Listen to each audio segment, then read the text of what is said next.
Halo sobat pecinta cerita horor. Tertarik dengan kisah-kisah menyeramkan yang bikin bulu kuduk merinding? Jangan lewatkan channel YouTube horor kami. Dari cerita nyata hingga urban legend yang mengerikan, kami siap membawa Anda ke dunia penuh misteri dan kegelapan. Karena ini adalah zonanya. Subscribe sekarang jika berani. Dan nyalakan lonceng notifikasinya karena di sini ketakutan selalu mengintai.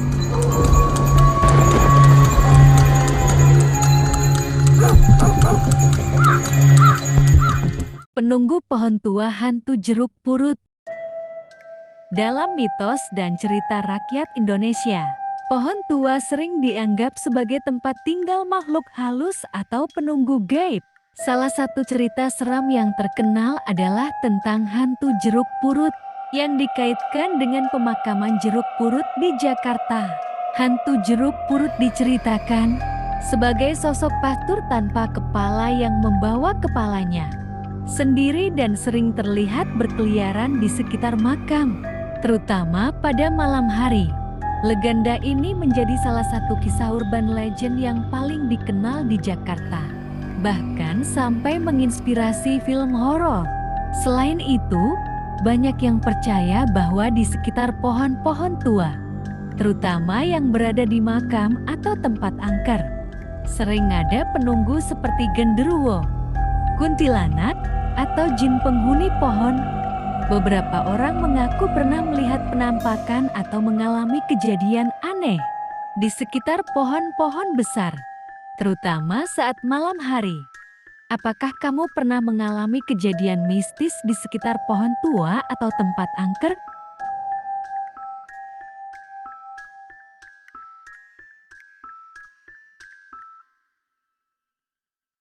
Malam di jeruk purut bukan sekadar gelap.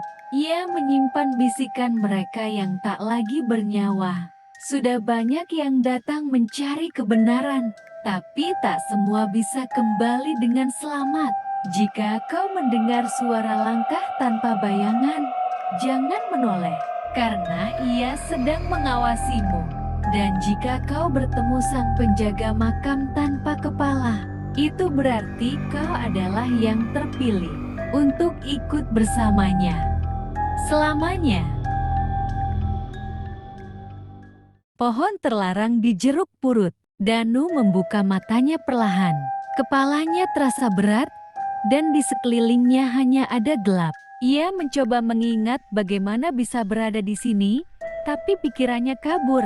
Yang ia ingat, ia bersama teman-temannya, Sari dan Gilang, datang ke pemakaman jeruk purut untuk uji nyali. Tapi sekarang, di mana mereka? Danu mencoba berdiri, tapi tubuhnya terasa berat. Lantai di bawahnya dingin dan lembab. Aroma tanah basah bercampur anyir menusuk hidungnya. Ia mengedarkan pandangan dan pohon itu, batangnya hitam pekat, menjulang tinggi dengan akar-akar besar yang seperti tangan mencengkeram tanah. Namun, yang paling mengerikan adalah sesuatu tergantung di atasnya. Danu menyipitkan mata. Sejenak ia berharap itu hanya ranting atau bayangan. Tapi saat matanya menyesuaikan diri dengan gelap, ia melihat tubuh manusia tergantung tanpa kepala. Dadanya bergemuruh. Itu bukan patung, bukan ilusi. Itu tubuh manusia, menggantung seperti boneka rusak. Tiba-tiba, suara langkah terdengar dari belakangnya. Pelan, berat, dan menyeret. Danu menelan ludah. Ia tidak ingin berbalik. Ia tahu, apapun yang ada di belakangnya bukan manusia. Tapi suara itu semakin dekat. Srek, srek, srek. Danu memejamkan mata. Dalam hati ia berdoa, berharap ini hanya mimpi buruk. Tapi kemudian, sebuah napas hangat terasa di tengkuknya. Lihat aku, suaranya berat, bergetar, dan datang dari atas kepalanya. Danu tidak bisa menahan diri. Perlahan, ia menoleh ke belakang. Dan di sana, hanya beberapa inci dari wajahnya, sosok pastur tanpa kepala, dengan leher yang masih meneteskan darah segar. Tangannya menggenggam kepalanya sendiri. Matanya yang membusuk menatap tajam. Bibirnya bergerak-gerak meski tak ada suara. Danu ingin berteriak, tapi suaranya tercekat. Kakinya tidak bisa digerakkan. Lalu, sesuatu mencengkeram lengannya. Danu menoleh dan melihat Sari dan Gilang. Wajah mereka pucat, mata kosong, dengan darah mengalir dari mulut mereka. Mereka membuka mulut dan berbisik dalam suara yang serempak dan bergetar. Sekarang kamu juga milik mereka. Seketika, tubuh Danu tersentak. Dunianya berubah gelap. Ia merasa tubuhnya ditarik ke dalam tanah, ke dalam sesuatu yang dingin dan basah. Dan sebelum semuanya benar-benar hilang, ia menyadari satu hal. Ia kini menjadi bagian dari pohon itu, bagian dari kutukan. Dan di malam-malam tertentu, jika ada orang yang berani mendekat, mereka akan mendengar suara napas berat di belakang mereka. Dan bisikan yang sama. Sekarang kamu juga milik mereka. Kembalinya yang terikat. Malam itu, hujan turun deras di sekitar pemakaman. Jeruk purut, angin berdesir melalui pepohonan, membawa aroma tanah basah dan sesuatu yang lebih menusuk bau anyir darah. Maya berdiri di depan gerbang makam. Tubuhnya menggigil bukan hanya karena dingin, tetapi karena rasa takut yang tak bisa ia jelaskan. Ia datang ke sini mencari Danu, kakaknya, yang menghilang seminggu lalu. Polisi sudah menyerah. Tak ada jejak, tak ada petunjuk. Hanya satu hal yang aneh. Ponsel Danu ditemukan dalam keadaan basah di dekat sebuah pohon besar di dalam makam. Dan sekarang, Maya berdiri di sana, menatap ke dalam kegelapan, mendengar bisikan angin yang menyerupai suara-suara yang tak ingin ia dengar. Jangan datang. Maya menghela napas dan melangkah masuk. Setiap langkah terasa berat, seolah tanah di bawahnya ingin menelannya. Ia berjalan melewati nisan-nisan tua yang tertutup lumut. Matanya menelusuri jalan setapak hingga akhirnya ia melihat pohon itu. Pohon hitam besar, dengan akar mencengkeram tanah seperti jari-jari tangan yang membusuk. Maya menelan ludah. Hawa di sekitarnya semakin dingin. Jantungnya berdetak kencang saat ia mendengar sesuatu. Srek, srek, srek, langkah kaki. Ia menoleh cepat, tapi tak ada siapa-siapa. Srek, srek, lebih dekat, dan tiba-tiba sesuatu menetes dari atas kepalanya. Maya menyentuh pipinya. Darah. Ia mendongak, dan di sana Danu tergantung tanpa kepala. Matanya membelalak. Ia ingin berteriak, tapi suara tercekat di tenggorokannya. Namun, sebelum ia bisa berlari, sesuatu mencengkeram pergelangan tangannya, tangan dingin dan membusuk. Ia menoleh dan melihat sosok tinggi berbalut jubah hitam, tanpa kepala, dengan kepala membusuk yang digenggam di tangannya. Pastor itu, mulut kepala yang digenggamnya terbuka perlahan, dan suara mengerikan keluar dari dalamnya. Sekarang, kamu juga milik mereka. Tiba-tiba, tanah di bawah Maya mereka. Akar-akar hitam melilit kakinya, menariknya ke dalam kegelapan. Maya berusaha menjerit, tetapi suara-suara lain ikut bergema.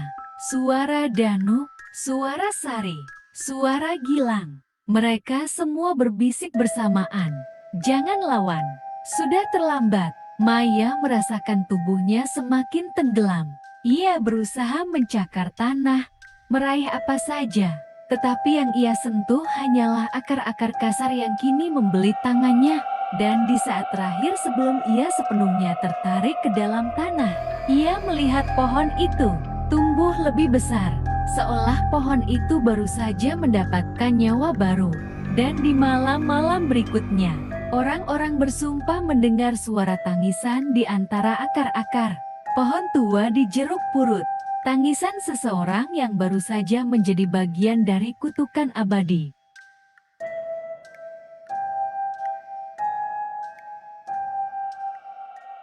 Akhir yang tak selesai. Hujan deras masih mengguyur pemakaman jeruk purut malam itu. Akar-akar pohon tua bergetar pelan, seolah kenyang setelah menyerap sesuatu yang baru. Maya telah hilang, tak ada yang tahu kemana ia pergi. Seperti Danu, Sari, dan Gilang sebelumnya. Jejaknya lenyap begitu saja.